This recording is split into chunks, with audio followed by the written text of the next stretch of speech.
The choice of Hanoi for Kim Jong-un's second summit with U.S. President Donald Trump holds particular significance for the North Korean leader. Vietnam and the U.S., once military enemies, are now partners in trade. That history could offer Kim a roadmap for making peace with the world's mightiest superpower.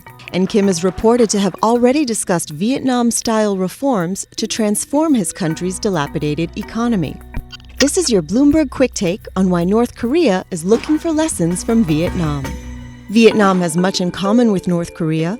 Both fought wars with the U.S., and both are among the few nations that retain communist elements.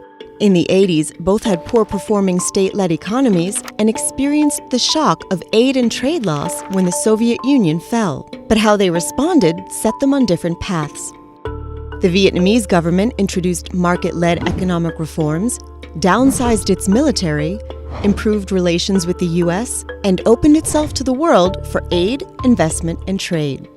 Since then, Vietnam has completed more than a dozen free trade agreements as it embraced a socialist-oriented market economy and welcomed international companies like South Korean tech giant Samsung, which has brought more than 100,000 jobs to Vietnam. And it's paying off. Average annual incomes in Vietnam rose to almost $2,600 in 2018 from about $400 in 2000. Vietnam now has one of the highest GDP growth rates in the world. North Korea, on the other hand, has one of the lowest. That's because the North Korean government headed in a much different direction. It adopted isolationist, self-reliant economic policies, increased military tensions by pursuing a nuclear weapons program, and took a confrontational approach toward the U.S. Although its economy was stronger than South Korea's in many areas through the 70s, North Korea has fallen rapidly behind and suffered devastating famines since then. Now, the average annual North Korean income is estimated to be just under $1,300, less than a 20th of South Korea's.